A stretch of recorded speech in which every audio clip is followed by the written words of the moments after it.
58, 59, 60. What are you doing? The 100 squats a day for 30-day challenge.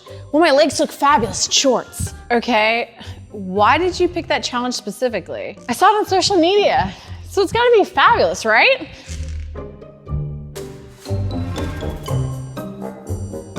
I get the draw of these challenges. They're simple and hard and often not too time consuming. And something is better than nothing to get us moving and motivated. But honestly, these challenges are also what sabotage our long-term success and adherence to a workout routine. They can also make us feel like we're working super hard, being super consistent, making ourselves super sore, and not seeing results build as quickly as we want. They can lead to us feeling like we are finally getting back into a groove, but then bam, always getting injured. That's why in this video, I want to go over the results you can expect from 30-day challenges. The good, the bad, and the simply ugly. So let's break down these 30-day challenges and the results you'll get over the weeks. Starting with that first week. In that first week, if you haven't been doing anything in terms of training, and this is your motivation to get moving, be prepared to be very, very sore. Did I say you'll feel sore? Because you're going to feel sore those first few days. If you break up those 100 reps over the course of the day, you're going to deceive yourself into thinking, oh, well, that wasn't really that bad, but the volume adds up. You're going from 0 to 100 reps and doing a repetitive movement for a high volume of work. You're also doing this move daily,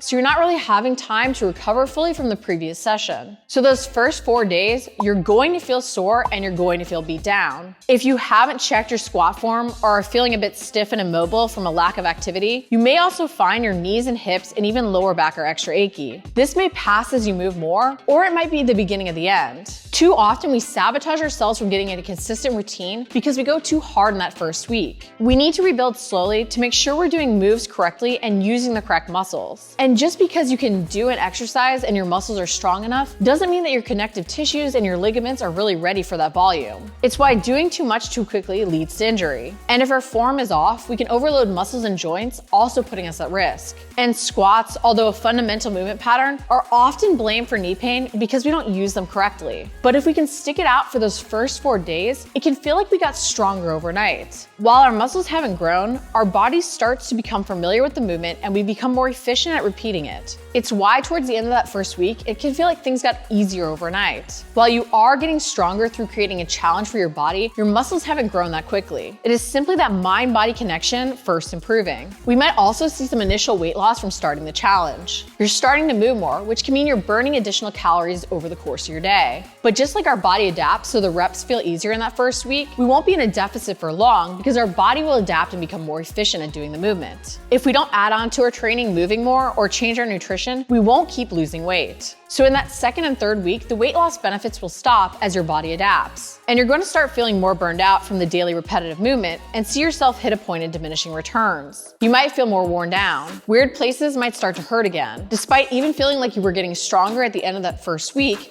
you might feel like you go backwards. You're not giving yourself enough time to rest and recover from a high volume of the same movement over and over and over again. And as things hurt or feel sore, you're gonna start compensating. Your form may break down more from fatigue and even from you starting to rush through just getting things done. Doing the same move day after day gets tedious and boring. We start to just wanna be done with it. It isn't the same fun mental challenge it once was. So often, this is where we stop. We go back to our previous workout practices and we end up feeling like nothing will ever be sustainable. Or if we do manage to push through, week 3 is where we're gonna start to see those muscle gains, especially if we've adjusted our nutrition. But often we just start to see knee and hip aches and pains add up more and more. We also haven't fully built up any other muscle groups. We haven't worked our core or our upper body. And we have no plan in place to guide us to build up strength in those other areas. We also have no exit strategy from the challenge except to do another challenge. And at some point, this challenge pattern leads to burnout. We never really create a clear progression, a clear buildup to help us reach our goals. So what seems like an easy way to get started ultimately keeps us stuck. Now, maybe you've powered through to week 4, and honestly, that's freaking awesome. Most people don't make it past that 3-week hump. Injury,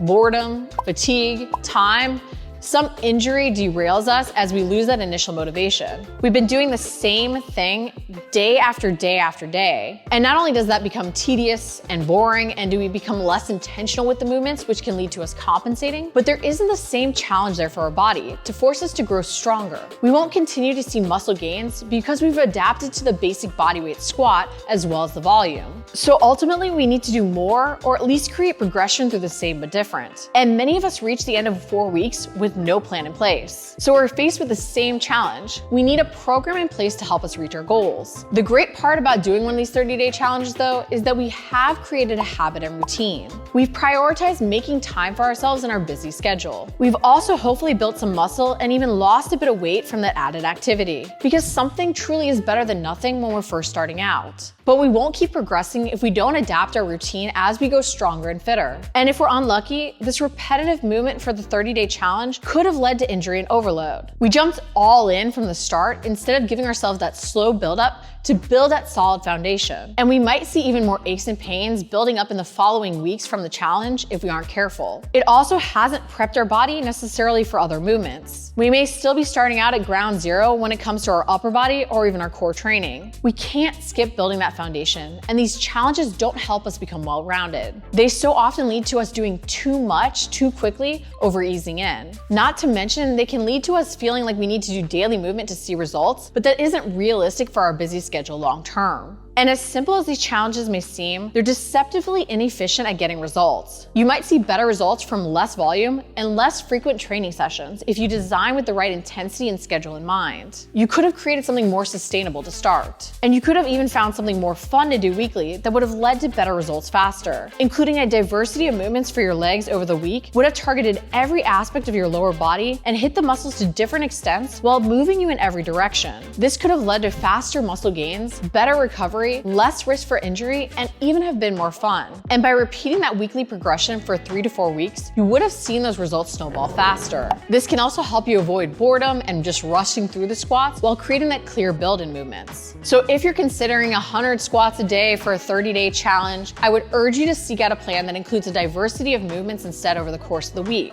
Find something that not only includes a diversity of movements, but works your entire body too. This will truly help you build that strong foundation. The more you rebuild safely and slowly and take time to do that mobility work, the faster you'll actually see results happen and the less risk for injury you put yourself at. So while something is better than nothing and these simple challenges are tempting, find a plan laid out for you, even if it's just 5-minute workouts to start back. If you liked the video, make sure to like it, comment below if you have any questions, and subscribe. We're posting new videos each week.